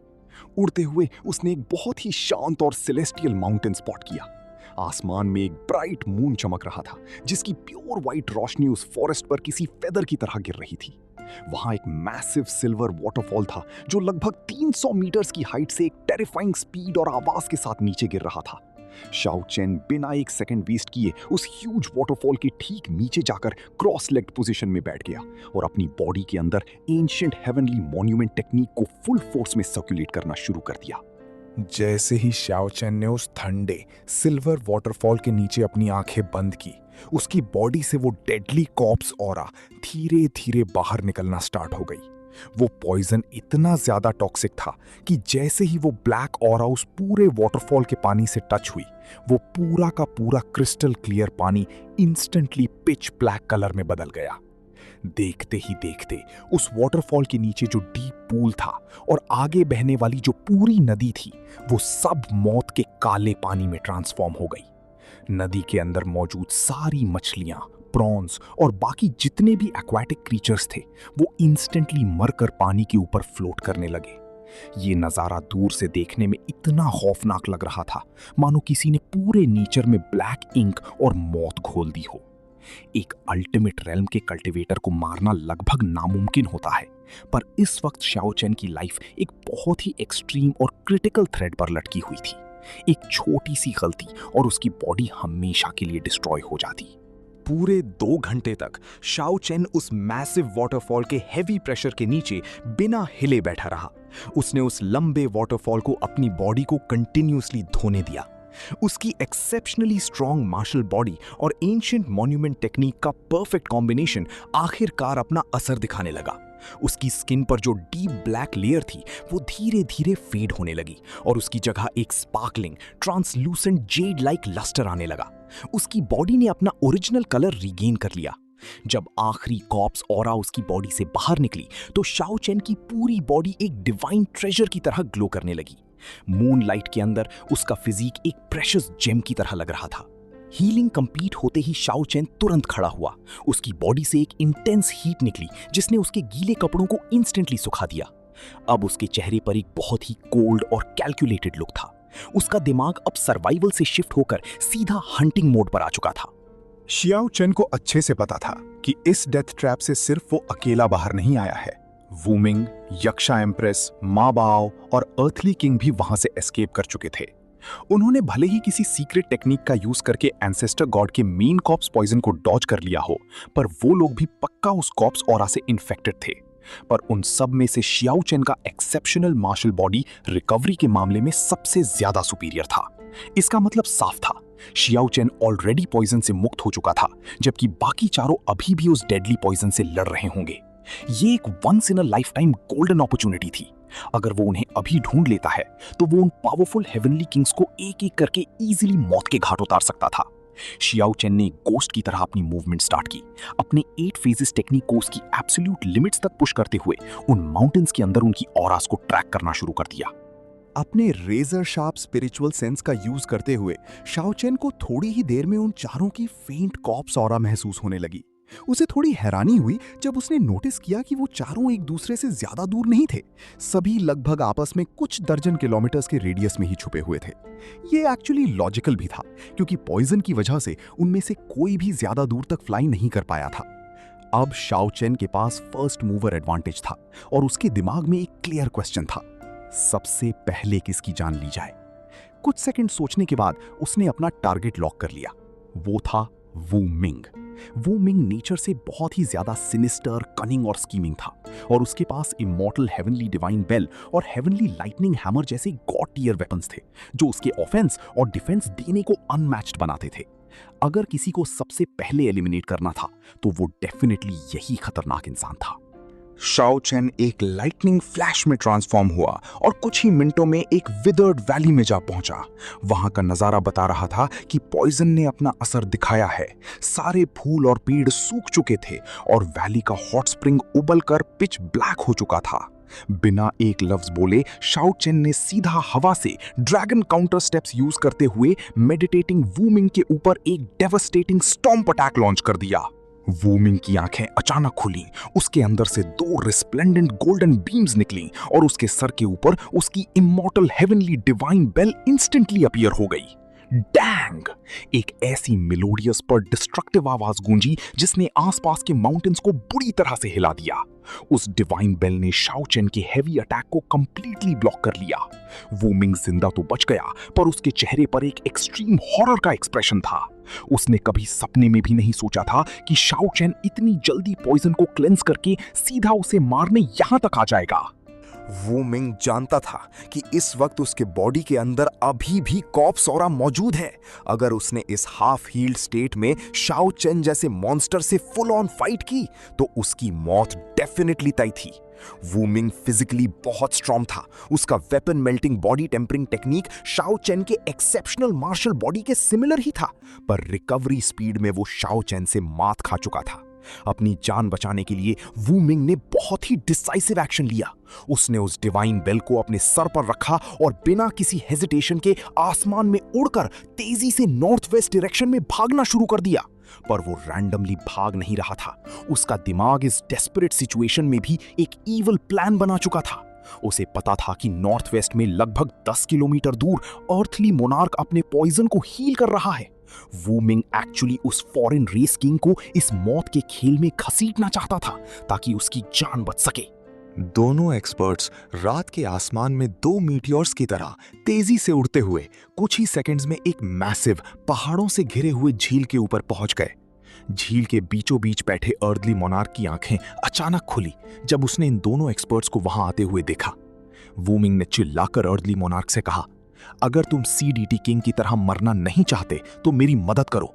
ये शाओ चेन वही इंसान है जो तुम्हारी सोल को एक्सट्रैक्ट करना चाहता है। शाओ चेन भी चुप नहीं रहा। उसने दूर से ही चिल्लाकर काउंटर किया, अर्दली मोनार्क, ये वू मिंग तुम्हें सिर्फ एक शील्ड की तरह यूज करना चाहता है। पर वू मिंग बहुत शातिर था। उसने एक कोल्ड स्माइल के साथ असल सच्चाई उगल दी।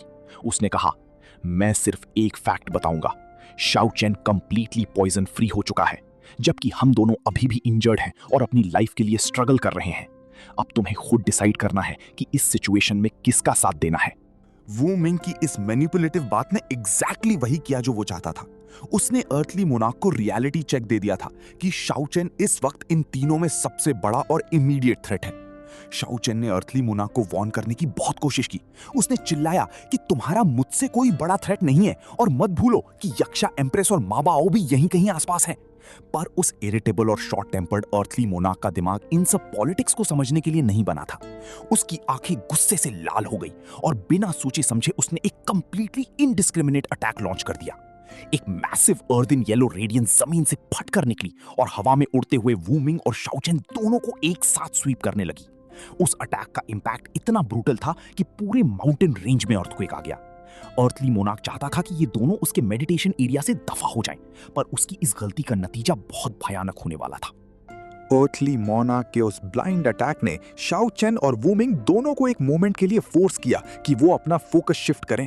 दोनों एक्सपर्ट्स ने बिना किसी कम्युनिकेशन के एक साथ अपना सबसे हेवी और स्ट्रॉन्गेस्ट काउंटर अटैक उस अर्थली मोनार्क पर दाग दिया।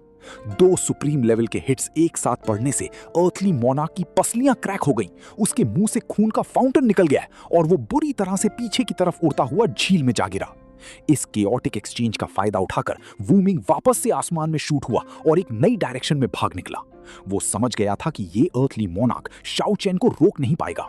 इस बार उसने मा बा आओ द वॉर किंग की हाइडिंग स्पॉट की तरफ रुख किया। वू मिंग वहां पहुंचकर मा बा आओ को भी प्रवोक करने लगा। शाओ चेन हील हो चुका है, मेरे साथ मिलकर उसे मारो वरना वो हम सबको एक एक करके खत्म कर देगा। पर मा बाओ एक एक्सट्रीमली कनिंग वॉरियर था। उसने बस एक स्मीयर दिया और अपनी जगह से हिला भी नहीं। वो किसी के हाथ का मोहरा नहीं बनने वाला था। जब मा बाओ ने मदद करने से इनकार कर दिया तो वू मिंग के पास अब शियाओ चैन का सामना करने के अलावा कोई रास्ता नहीं था। शियाओ चैन ने बिना वक्त गवाए अपनी 4 मेजर टेक्निक्स अनलीश कर दी। 4 मैसिव हेवन शेकिंग मॉन्यूमेंट्स आसमान से नीचे गिरे, जिसके टक्कर से वू मिंग का इनविंसिबल डिवाइन बेल भी अचानक डिफॉर्म होता हुआ नजर आने लगा। वू मिंग ने दर्द से कांपते हुए अपने राइट हाथ को ऊपर किया और उसकी 5 उंगलियों से 5 रिस्प्लेंडेंट डिवाइन सोर्ड्स एक वुल्फ की तरह शियाओ चैन पर झपटी।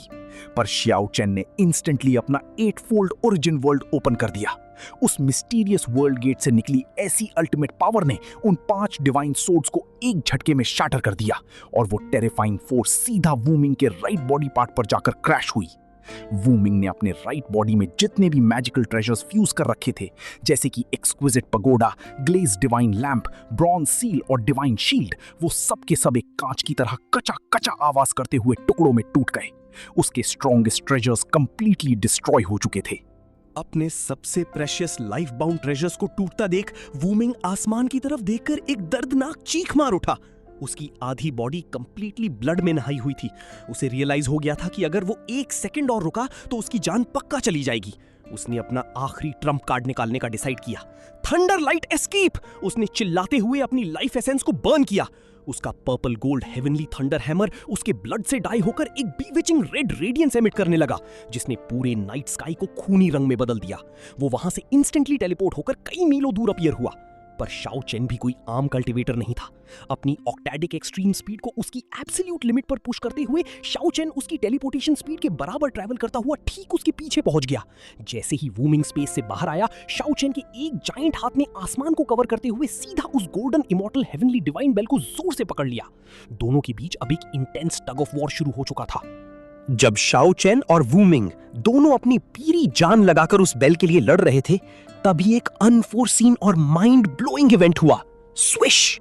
अचानक नाइट स्काई से एक इतनी ब्लाइंडिंग और रिस्प्लेंडेंट सॉर्ड रेडियंस निकली जिसने चांद और सितारों की रोशनी को भी फीका कर दिया। ये इंडिस्ट्रक्टिबल सोर्ड आसमान चीरते हुए सीधा उस इमॉर्टल हेवनली डिवाइन बेल पर आकर टकराई। इस इंपैक्ट से वू मिंग के मुंह से खून का एक लंबा फवारा निकला और वो हवा में उड़ता हुआ दूर जा गिरा। जब रोशनी थोड़ी कम हुई तो सबके होश उड़ गए। वहां एक अदर वर्ल्डली व्हाइट क्लोथ्ड फेरी लाइक लड़की खड़ी थी। ये और कोई नहीं बल्कि ये जिंग थी। ये कंप्लीटली अनएक्सपेक्टेड था, क्योंकि दोनों को लग रहा था कि ये जिंग उस हेवन बेरियल वैली के कॉप्स पॉइजन में मर चुकी होगी। पर उसने ना सिर्फ अपनी जान बचाई बल्कि अपने बेलफुल ऑरा को क्लेंस भी कर लिया था। बिना एक सेकंड वेस्ट किए ये जिंग की सोड ने आगे बढ़कर वू मिंग की राइट चेस्ट में एक डीप ब्लडी होल बना दिया। वू मिंग का ईगो और उसकी बॉडी दोनों इस वक्त कंप्लीटली शैटर्ड थे। वो इन दोनों से स्ट्रेंथ में कम नहीं था, पर उस पॉइजन और continuous back to back injuries ने उसकी हालत किसी कुत्ते जैसी कर दी थी। अपनी मौत को सामने देखकर उसने गुस्से में चिल्लाया, हम आगे फिर मिलेंगे। उसने अपने बचे हुए ओरिजिन एनर्जी के 3 माउथफुल स्पिट आउट किए, जिससे उसके हेवनली थंडर हैमर का पर्पल रेडियंस एक्सप्लोड हुआ और वो इनकंसीवेबल स्पीड से आसमान चीरते हुए वहां से दोबारा भाग निकला। पर ये जिंग, जो दिखने में किसी फरिश्ते जैसी थी पर नेचर से उतनी ही रूथलेस थी, उसने उसे इतनी आसानी से जाने नहीं दिया। उसने लाउडली डिक्लेयर किया कि अगर तुम डिवाइन बेल छोड़कर नहीं जाओगे तो अपनी जान यहीं छोड़ जाओ। ये जिंग की स्वॉर्ड एक्चुअली वू मिंग की चेस्ट के साथ एक अजीब कनेक्शन स्टैब्लिश कर चुकी थी, जिसकी वजह से जैसे जैसे वू मिंग भाग रहा था, ये जिंग भी ऑटोमेटिकली उसके पीछे खींची जा रही थी। ये देखकर शाओ चेन ने डिसाइड किया कि इन दोनों को आपस में निपटने दिया जाए और उसने उनका पीछा नहीं किया। अब चलते हैं वापस, जहां शाओ चेन का टारगेट क्लियर था। वो वापस पीछे मुड़ा ताकि उस बचे हुए अर्थली मोनार्क का काम तमाम कर सके। वापस जाते हुए उसने सेंस किया कि यक्षा एम्प्रेस और मा बाओ अब एक साथ ग्रुप अप हो चुके हैं। इसीलिए उसने उन्हें कंप्लीटली इग्नोर किया और सीधा उस झील के पास पहुंचा। वहां अर्थली मोनार्क अभी भी पॉइजन से सफर कर रहा था। शाओ चेन ने इस बार कोई मर्सी नहीं दिखाई और अपनी एब्सोल्यूट स्ट्रॉन्गेस्ट अटैक, अपनी चारों heavenly steels, god slayer, demon shattering, demon suppressing और केओस रिवर्सिंग को एक साथ जमीन पर ड्रॉप कर दिया। बूम! एक ऐसी डेफिनिंग आवाज आई जिसने आसमान और जमीन दोनों को हिलाकर रख दिया, और वो अर्थली मोनार्क वहीं झील के अंदर टुकड़ों में बिखर कर कंप्लीटली मर गया। शाओचेन अब अपना नेक्स्ट टारगेट मा बाओ को बनाने ही वाला था कि अचानक उस हेवन बेरियल वैली की तरफ से एक वर्ल्ड शेकिंग ब्लास्ट की आवाज आई। एक हाफ मार्शल एंसेस्टर लेवल का पावर वहां से इरेडिएट हो रहा था। वो ओल्ड यक्षा जो वैली के अंदर था वो एक्चुअली बाहर आ चुका था। इस ओवरवेलमिंग गॉडली प्रेजेंस को फील करते ही शाओचेन को रियलाइज हो गया कि यहां रुकना मौत को बुलाना है। उसने इंस्टेंटली अपनी डिवाइन एनर्जी को स्कैटर किया और डार्कनेस कॉन्टिनेंट की तरफ एस्केप कर गया। वहीं दूसरी तरफ उस ओल्ड यक्षा ने जब देखा कि उसके लगभग 20 फॉरेन रेस किंग्स मारे जा चुके हैं तो गुस्से और रीच के मारे उसका चेहरा बिल्कुल हरा पड़ गया और उसकी टेरिफाइंग रोर पूरे माउंटेन्स में गूंज उठी। इस तबाही का आगे क्या अंजाम होगा ये हम देखेंगे आने वाले एपिसोड्स में। तो पिछले एपिसोड की तबाही के बाद अब सीन शिफ्ट होता है उस यक्षा हाफ एंसेस्टर की तरफ जिसका घमंड और ईगो पूरी तरह से मिट्टी में मिल चुका था। हेवन बेरियल वैली के उस मौत के खेल में जहां उसे लग रहा था कि वो सबको अपनी उंगलियों पर नचा रहा है, वहां उसकी सारी चालें उल्टी पड़ गई थीं। यक्षा हाफ एंसेस्टर का चेहरा गुस्से से बिल्कुल हरा पड़ चुका था और उसकी आंखों में ऐसी आग जल रही थी जो पूरी दुनिया को राख कर दे। उसने कभी सपने में भी नहीं सोचा था कि उसकी इस शातिर चाल का इतना भयानक अंजाम होगा, जहां लगभग सारे पावरफुल फॉरेन रेस किंग्स एक ही रात में मौत के घाट उतार दिए जाएंगे। वो कल्टीवेटर्स जो एंसेस्टर गॉड के कॉर्स पॉइजन का शिकार हुए थे, उनकी बॉडी और सोल परमानेंटली डिस्ट्रॉय हो चुकी थी और अब उन्हें वापस जिंदा करना किसी भी सीक्रेट टेक्निक के बस की बात नहीं थी। इस रियलिटी ने उस यक्षा हाफ एंसेस्टर को अंदर तक हिलाकर रख दिया था, क्योंकि जिस शाओचेन को वो बस एक छोटा सा पॉन, एक मामूली मोहरा समझ रहा था, उसी मोहरे ने आज उसके पूरे वजूद पर एक बहुत बड़ा तमाचा मारा था। अपनी इस बुरी तरह से हुई बेइज्जती का बदला लेने के लिए यक्षा हाफ एंसेस्टर ने अपने सारे रूल्स और अपने स्टेटस की परवाह करना छोड़ दिया था। उसके दिमाग पर अब सिर्फ और सिर्फ एक ही धुन सवार थी, शाओचेन की मौत। एक घोस्ट की तरह वो साइलेंटली हेवन बेरियल वैली से बाहर निकला और आसमान को चीरते हुए सीधा 100,000 इमॉर्टल माउंटेन्स के ऊपर से उड़ने लगा।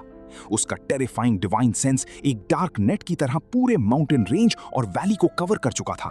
हर एक इंच, हर एक पत्ते के पीछे वो उस इंसान की ऑरा ढूंढ रहा था जिसने उसका ये हाल किया था।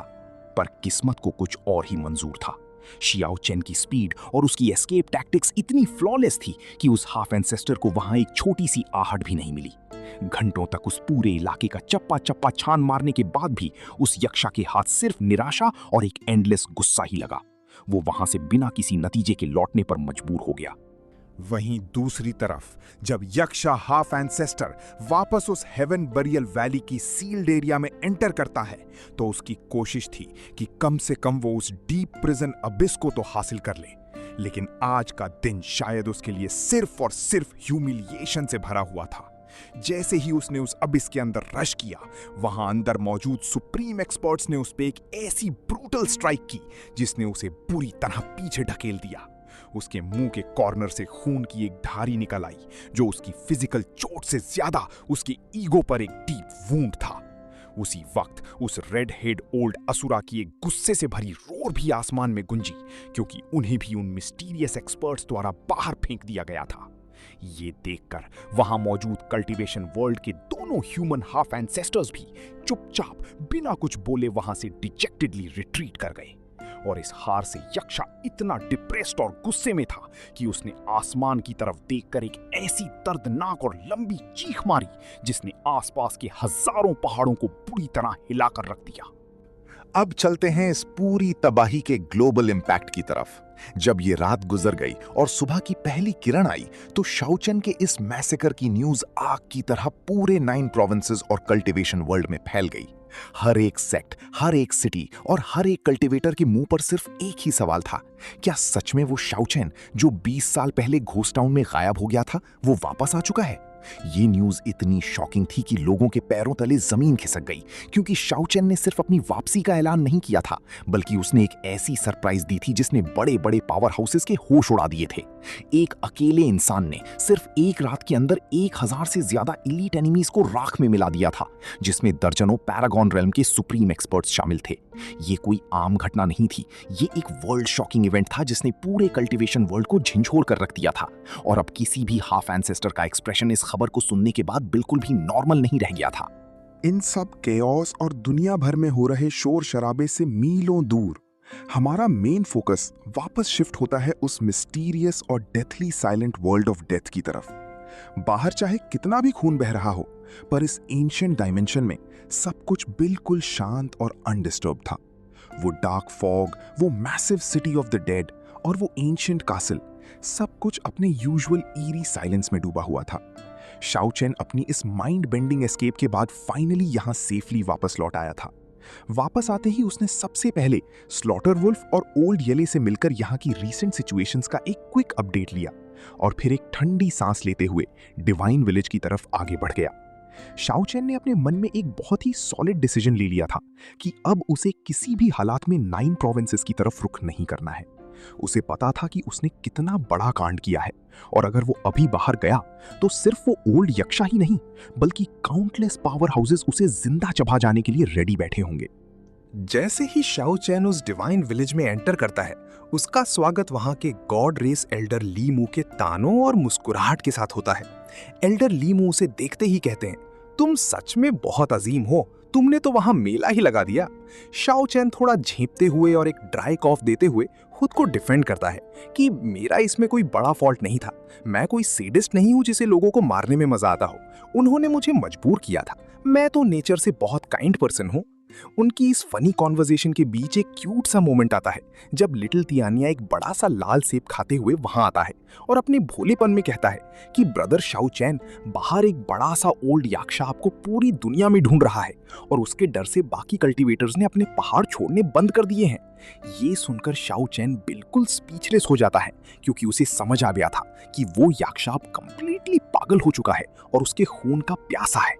इस खबर को सुनने के बाद श्याओ चेन का इरादा और भी पक्का हो जाता है। वो खुद से डिसाइड करता है कि 9 प्रोविंसेस के उस ब्लड बाथ में अब उसे दोबारा पैर नहीं रखना है।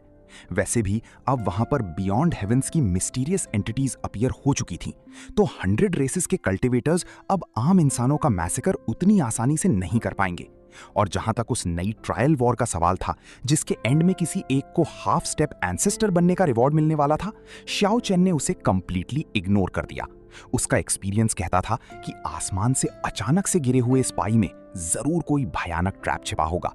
इसलिए उसने खुद को दुनिया की नजरों से पूरी तरह हाइड कर लिया और डिवाइन विलेज के शांत माहौल में ही अपनी लॉन्ग टर्म कल्टीवेशन और ध्यान पर फोकस करने का निर्णय लिया।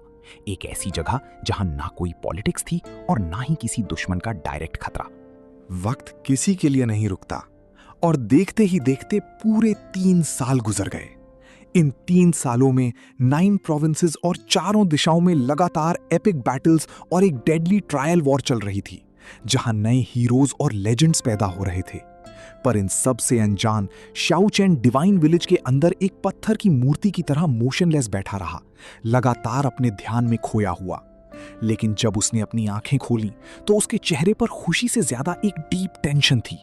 इन 3 सालों की रिलेंटलेस और हार्डकोर कल्टीवेशन के बावजूद वो अटमोस्ट बीइंग रेल्म के सेकंड हेवन से सिर्फ थर्ड हेवन तक ही एडवांस कर पाया था।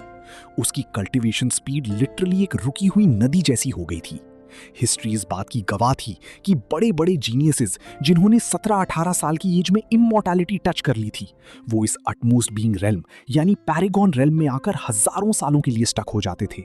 और आज शाओ चेन को भी एग्जैक्टली वही टेरिफाइंग स्टैग्नेंसी और डेड एंड अपने कल्टीवेशन पाथ पर महसूस हो रही थी।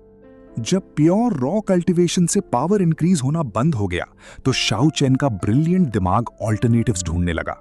उसने रियलाइज किया कि अपनी लिमिट्स को ब्रेक करने के लिए उसे एक बिल्कुल नई अप्रोच चाहिए और तभी उसका फोकस शिफ्ट हुआ उस सुप्रीम और एंशिएंट टेक्निक की तरफ, द 8 ओरिजिनल साउंड्स का सेकंड साउंड, जिसे डुओ हेवनली साउंड कहते हैं। पिछले कुछ सालों में वो अपना पूरा ध्यान एंशिएंट हेवनली मॉन्यूमेंट टेक्निक पर लगा रहा था, पर अब उसने इस मिस्टीरियस साउंड टेक्निक को अपना मेन टारगेट बना लिया। ये वास्ट और यूनिवर्स शेकिंग साउंड उसकी सोल के सबसे डीप कोर में परमानेंटली इम्प्रिंट हो चुकी थी, पर इसे एक्चुअली प्रैक्टिकली एग्जीक्यूट करना एक इम्पॉसिबल टास्क लग रहा था। पिछली बार जब उसने पहला वेंग साउंड मास्टर किया था तो उसमें उस एंशिएंट येलो क्ले प्लेटफॉर्म ने मैसिव हेल्प की थी, पर इस बार उसके पास कोई शॉर्टकट या एक्सटर्नल हेल्प नहीं थी।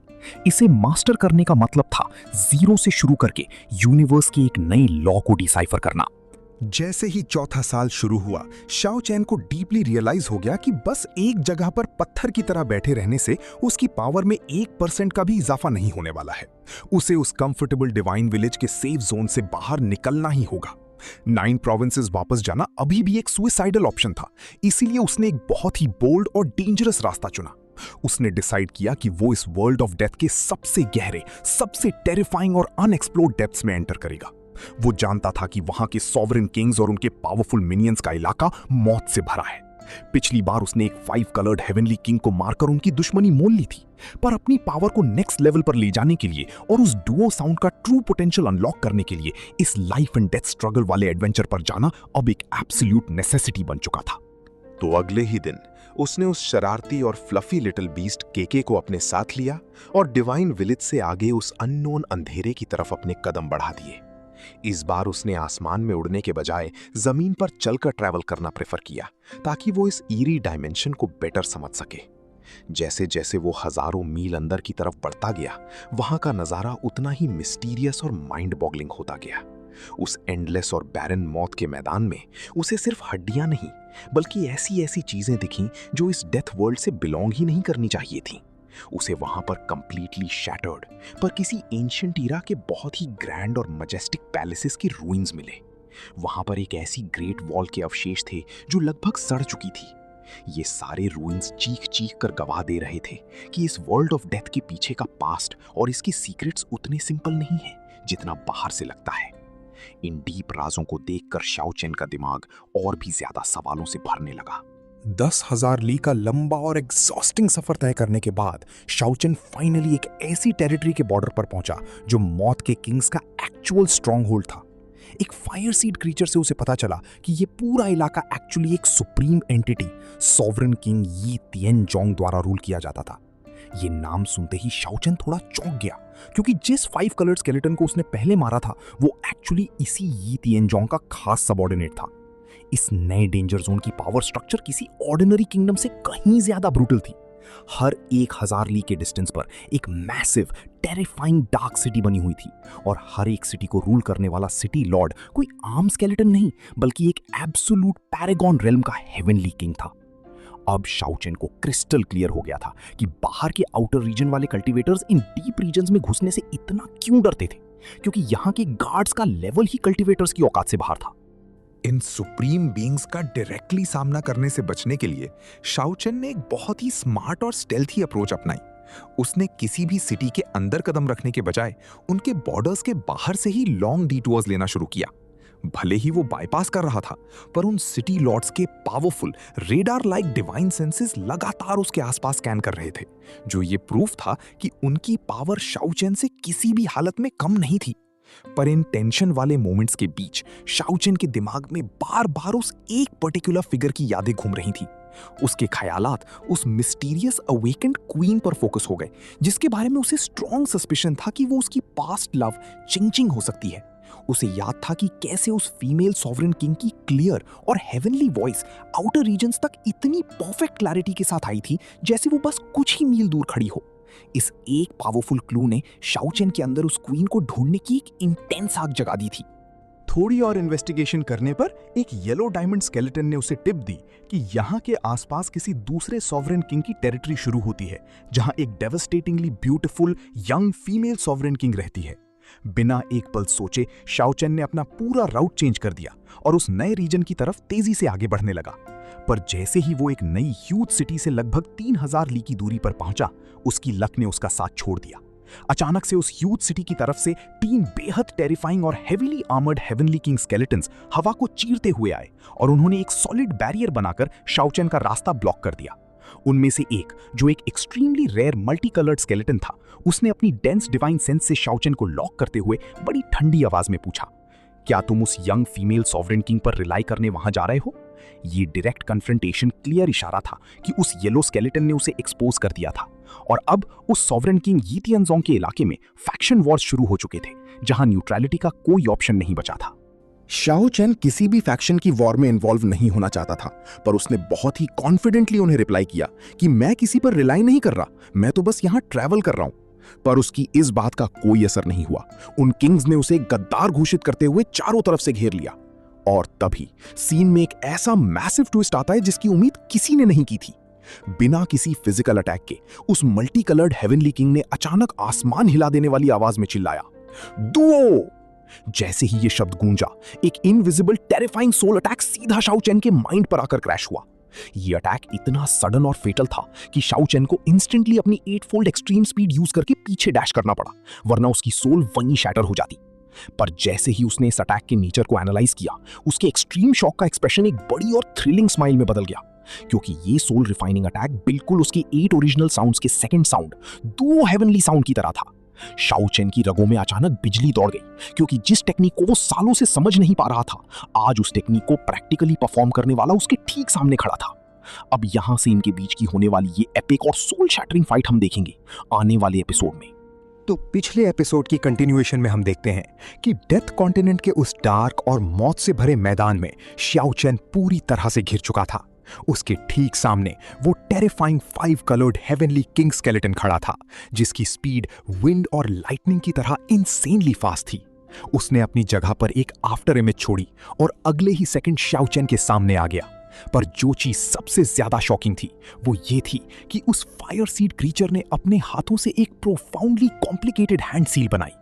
ये कोई ऑर्डिनरी मैजिक नहीं था, ये कंप्लीटली ऑथेंटिक बुद्धिस्ट मुद्रा थी। उस स्केलेटन की प्रेजेंस अचानक से एक बुद्धा की तरह डिग्निफाइड और डिवाइन हो गई थी, और उसके अंदर से एक ब्लेजिंग रेडियंस बर्स्ट आउट हुई जो शाओ चेन को वहीं शैटर कर देना चाहती थी। शाओ चेन इंस्टेंटली एक झटके में 100 मीटर पीछे रिट्रीट कर गया। उसकी फेस पर एक इनक्रेडुलस एक्सप्रेशन था, क्योंकि इस डेथ वर्ल्ड के गहराइयों में ऐसी होली बुद्धिस्ट टेक्निक्स का मिलना लिटरली माइंड बॉगलिंग था। लेकिन अभी शाओ चेन इस शॉक से बाहर भी नहीं आया था कि एक और टेरिफाइंग फ्लक्चुएशन उस पूरे एरिया में स्प्रेड होने लगी। एक स्नो वाइट जेड स्केलेटन अचानक से आगे रश करता है, पर देखते ही देखते उसका वो pure white body completely black ink की तरह बदल जाता है, जैसे कि वो किसी ब्लैक जेड से बना हो। ये हेवनली किंग स्केलेटन्स कोई मामूली क्रीचर्स नहीं थे। यहां तक पहुंचने के लिए in fire seed life forms ने ऐसी अनइमेजिनेबल हार्डशिप सही थी जिसके बारे में कोई आम कल्टीवेटर सोच भी नहीं सकता था। उस ब्लैक जेड स्केलेटन ने इंस्टेंटली अपनी बॉडी को 9 अलग अलग कॉपीज में स्प्लिट कर दिया, और वो 9 ब्लैक लाइट्स बनकर शाओ चेन को सेंटर में कंप्लीटली ट्रैप कर लेती हैं। बिना एक सेकंड वेस्ट किए उन्होंने अपनी soul refining divine art use की, जो बिल्कुल शाओ चेन की ड्यू हेवनली साउंड की तरह थी। एक वास्ट और ओवरवेलमिंग हेवनली आवाज डायरेक्टली शाओ चेन की सोल पर स्ट्राइक करने लगी, जैसे हजारों गॉड्स एक साथ कोई डिवाइन इनकैंटेशन चांट कर रहे हों। ये अटैक इतना अस्टॉनिशिंग और लाइफ थ्रेटनिंग था कि याओ चेन को अपनी फुल डिफेंसिव पावर अनलीश करनी ही पड़ी। उसने अपने हाथों से एक बहुत ही मिस्टीरियस और प्रोफाउंड ट्रैजेक्टरी ड्रॉ की और अपनी एंशिएंट हेवनली मॉन्यूमेंट टेक्निक को उसके एब्सोल्यूट पिनिकल तक पुश कर दिया। उसके बॉडी के अंदर मौजूद 100 से ज्यादा डिविनाइज्ड एक्यू पॉइंट्स अचानक से स्टार्स की तरह ब्रिलियंटली चमकने लगे। पिछली बार जब उसने ये टेक्निक यूज की थी तो उसकी बॉडी पर सिर्फ 7 स्टार्स बिग डिपर का एक डिफेंस स्क्रीन बना था, पर आज सीन कंप्लीटली अलग था। आज उसकी पूरी बॉडी पर आसमान में भरे हुए अनगिनत तारों की तरह एक डैज़लिंग और अनब्रेकेबल लाइट आर्मर बन चुका था। ये रेडिएंट आर्मर उसके अपोथियोसाइज्ड क्रिप्ट पाथ पर कंप्लीटली बिल्ट था, जिसने उसकी बॉडी के हर एक इंच को एनवेलप कर लिया था। वो डेडली गॉड साउंड उसके लाइट स्क्रीन को लगातार वीक करने की कोशिश कर रही थी, पर हर एक्सट्रीम मोमेंट पर वो स्टारलाइट आर्मर वापस अपनी फुल ग्लोरी में चमक उठता था। लेकिन इस मौत के खेल में दुश्मन सिर्फ एक नहीं था, एक और ब्लाइंडिंग फ्लैश होती है और सबसे पीछे खड़ा वो वाइट जेड स्केलेटन उस इनकी हेवनली किंग की जगह लेकर आगे डैश करता है। ये स्केलेटन बाकी सबसे ज्यादा टेरिफाइंग लग रहा था, और इसने क्लोज रेंज पर आते ही अपनी डिवाइन सेंस से एक चिल्लाने वाली आवाज निकाली, समसारा ऑफ डेथ। इस सिंगल साउंड के साथ ही एक ऐसी डिस्ट्रक्टिव पावर बर्स्ट हुई जिसने शाओ चेन के आसपास के पूरे स्पेस को एक नथिंगनेस में बदलना शुरू कर दिया। वो श्रिंक होता हुआ वॉइड शाओ चेन को कंप्लीटली क्रश करने वाला था। एक्सप्लोड! शाओ चेन ने एक लाउड रोर के साथ अपनी 8-फोल्ड वर्ल्ड को एक्टिवेट किया, 8 मिस्टीरियस डोर्स अचानक से हवा में ओपन हुए और ओरिजिन ऑफ द वर्ल्ड की पावर यूज करके उसने उस क्रशिंग स्पेस को फोर्सफुली रोक दिया। लाइटनिंग की स्पीड से शाओ चेन उस डेथ स्पेस से बाहर निकला, एक बाल बाल बची हुई मौत को टॉर्च करते हुए। जब शियाओ चेन वापस एक सेफ डिस्टेंस पर खड़ा हुआ तो उन तीनों हेवनली किंग स्केलेटन्स ने रुककर उसे बड़ी हैरानी से देखा। उन्हें उम्मीद नहीं थी कि कोई इन तीनों के कंबाइंड सुप्रीम अटैक्स को इतनी परफेक्टली सर्वाइव कर लेगा। इन स्केलेटन्स की cultivation Paragon heavenly king realm पर थी और फ्लैश एंड ब्लड ना होने के बावजूद उनके पास इंसानों जैसी ही टॉप टियर कॉम्बैट स्किल्स थीं। तभी उस मल्टी कलर्ड स्केलेटन ने बड़ी काम आवाज में शियाओ चेन को एक ऑफर दिया।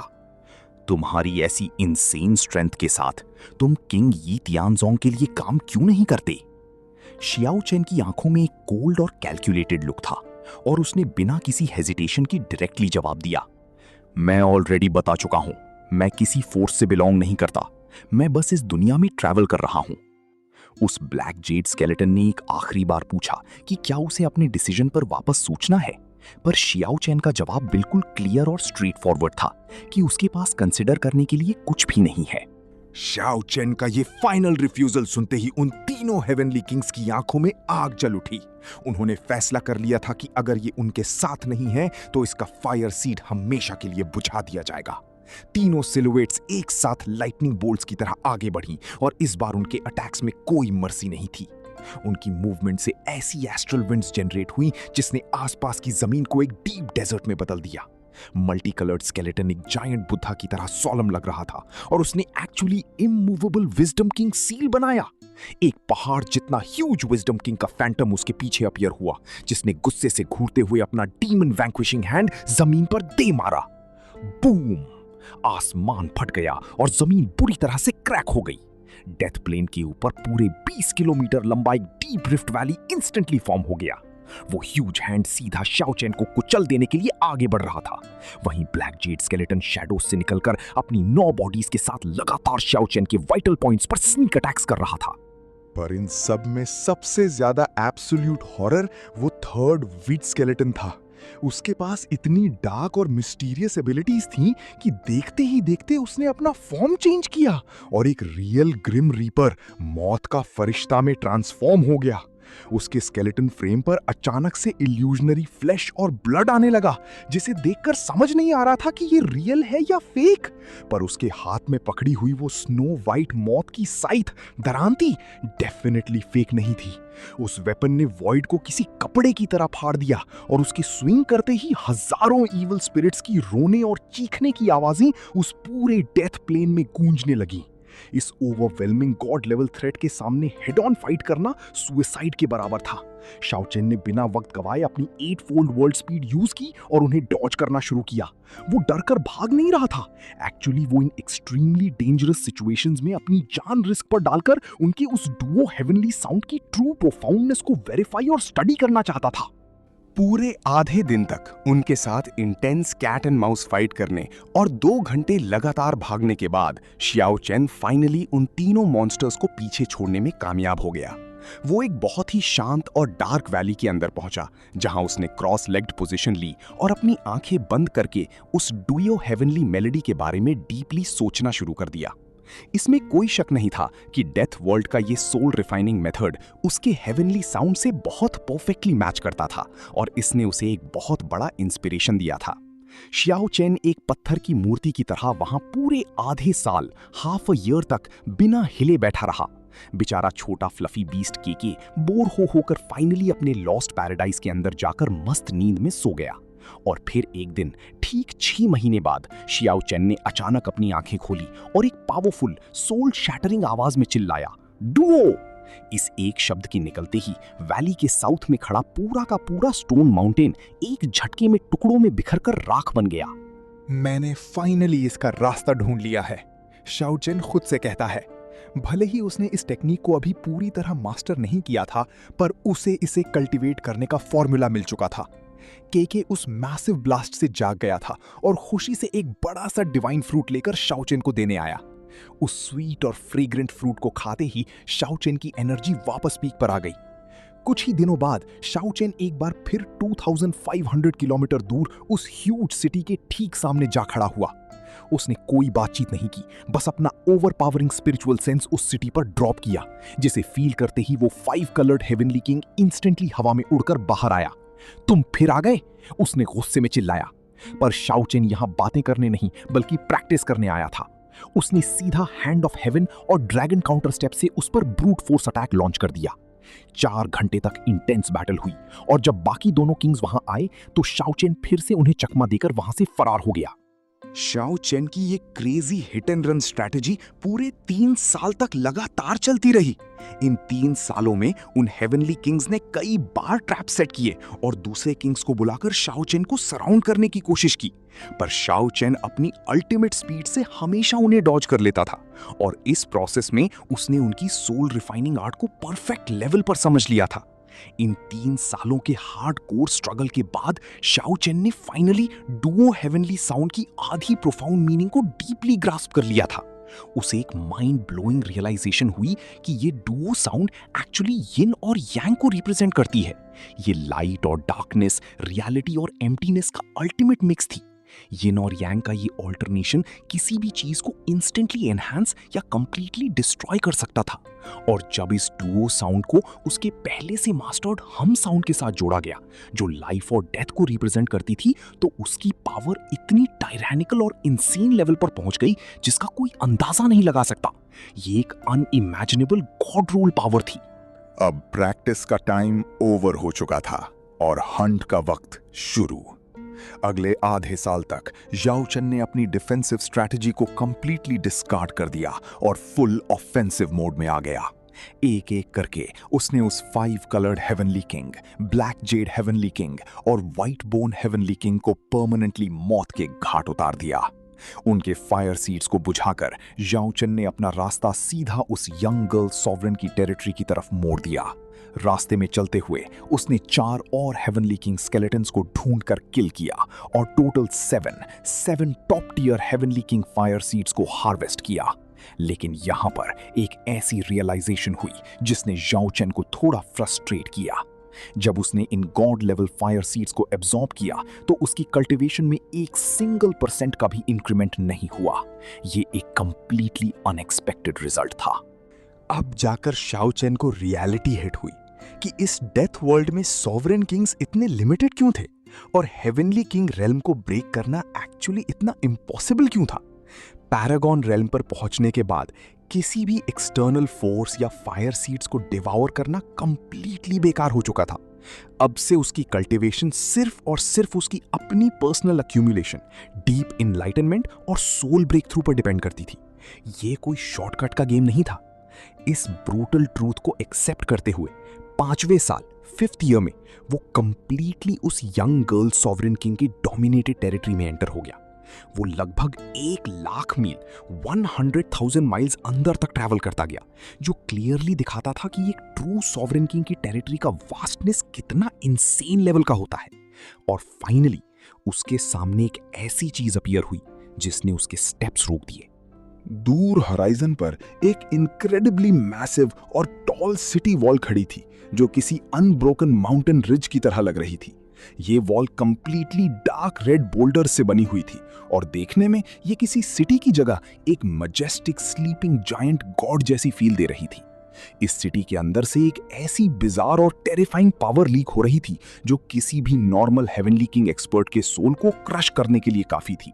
शाओ चेन को समझ आ गया था कि इस सिटी के अंदर कुछ तो ऐसी गॉड टियर पावर सील्ड है जिसे चैलेंज करना किसी ऑर्डिनरी एक्सपर्ट के बस की बात नहीं। लिटिल के एक्साइटमेंट में अंदर भागने ही वाला था कि शाओ चेन ने तुरंत उसका फरी कान पकड़कर उसे रोक लिया, क्योंकि एक छोटी सी गलती उन्हें यहां मरवा सकती थी। यहां की सिक्योरिटी इंसेनली स्ट्रिक्ट थी और जैसे ही उन फायर सीड गार्ड्स ने एक फ्लैश और ब्लड वाले पैरागॉन रेल्म ह्यूमन को देखा, उन्होंने इंस्टेंटली हाई अलर्ट पर अंदर मैसेज पास कर दिया। बहुत लंबा टाइम एक्सप्लेन करने के बाद शाओ चेन ने स्मार्टली उन्हें यह यकीन दिला दिया कि वो यहां उनकी यंग गर्ल सॉवरेन किंग से पीसफुली मिलने आया है। उसे सिटी के अंदर एक बहुत ही ग्रैंड मैंशन में ले जाया गया।